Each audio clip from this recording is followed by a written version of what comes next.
माजी मंत्री आणि शिरोळ तालुक्याचे आमदार राजेंद्र पाटील यड्रावकर यांच्या समर्थ नेतृत्वाखालील यड्राव कोऑपरेटिव्ह बँकेने बँकिंग क्षेत्रात स्पर्धेच्या जगात उत्तम कामगिरी केली असल्यामुळे ग्राहकांमध्ये विश्वासार्हता निर्माण केली आहे।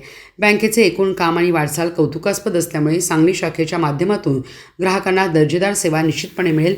आमच्या सर्वांच्या शुभेच्छा आणि सदिच्छा। बँकेचे चेअरमन व सर्व संचालक मंडळाच्या पाठीशी कायम राहतील असे उद्गार दक्षिण भारत जैन सभेचे अध्यक्ष भालचंद्र पाटील यांनी काढले। यड्राव कोऑपरेटिव्ह बँकेच्या सांगली येथील नेमिनाथ नगर परिसरातील 7व्या शाखेचे उद्घाटन बुधवारी संपन्न झाले। यावेळी ते बोलत होते। अध्यक्षस्थानी बँकेचे मुख्य मार्गदर्शक आमदार राजेंद्र पाटील यड्रावकर होते। उत्साही वातावरणात यड्राव बँकेच्या नेमिनाथ नगर सांगली येथील 7व्या शाखेचा उद्घाटन समारंभ संपन्न झाला। कार्यक्रमाचे स्वागत बँकेचे व्हाईस चेअरमन दिलीप मगदूम यांनी केले। बँकेचे चेअरमन अजय पाटील यड्रावकर यांनी आपली बँक या परिसरातील ग्राहकांना सर्व अत्याधुनिक सेवा देण्यासाठी सज्ज असून डिजिटल बँकिंग प्रणालीच्या माध्यमातून दर्जेदार सेवा देताना बँकेच्या माध्यमातून ग्राहकांचा नेहमी सन्मान राखला जाईल असे सांगितले। सहकार महर्षी शामराव पाटील यड्रावकर यांनी शेतकऱ्यांची मुले उद्योजक निर्माण व्हावीत या उद्देशाने 1995 साली यड्राव बँकेची स्थापना केली।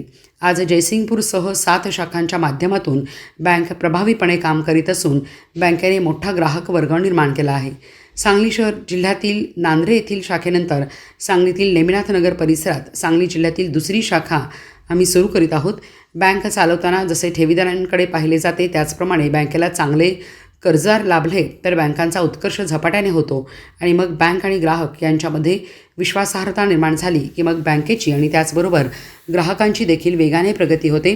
यड्राव बँकेच्या माध्यमातून या परिसरातील शेतकरी व्यावसायिक उद्योजकांना नेहमी मदतीचा हात राहील असे उद्गार बँकेचे मुख्य मार्गदर्शक आमदार राजेंद्र पाटील यड्रावकर यांनी यावेळी बोलताना काढले।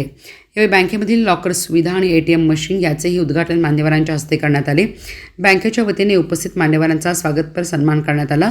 जयसिंगपूर नगर परिषदेचे लोकनियुक्त नगराध्यक्ष संजय पाटील यड्रावकर, आदित्य पाटील यड्रावकर, वीराचार्य बाबासाहेब कुचनुरे, जिल्हा नागरी सहकारी पतसंस्थेचे चेअरमन मोहन नवले, कर्मवीर भाऊराव पाटील जिल्हा सहकारी पतसंस्था मर्यादित सांगली या संस्थेच्या चेअरमन श्रीमती भारती चोपडे, सर्वोदय पतसंस्थेचे चेअरमन बाबासाहेब पाटील, कोल्हापूर जिल्हा परिषद सदस्या सानिका आवाडे यड्रावकर, लठ्ठे एज्युकेशन सोसायटीचे अध्यक्ष शांतीनाथ कांते, जयसिंगपूरच्या उपनगराध्यक्ष अनुराधा आडखे, सांगली मिरज कुपवाड महानगरपालिकेचे नगरसेवक विष्णू माने, उद्योगपती मनोहर सारडा, राजशेखर सदलगी, जयपाल कनवाडे, इंजिनियर राजेश पाटील, VK बस्तावडे, निलेश पाटील, उद्योगपती शांतीनाथ पाटील, संचालक उदय पाटील, बदनिकाई साहेब, संत निवासचे अध्यक्ष सुहास पाटील, जैन बोर्डिंगचे प्राध्यापक राहुल चौगुले, मिलनभाई शहा, बँकेचे मुख्य कार्यकारी अधिकारी श्रीशैल नायकुडे, जयसिंगपूर नगर परिषदेचे नगरसेवक, परिसरातील व्यापारी, उद्योजक, नागरिक, बँकेचे अधिकारी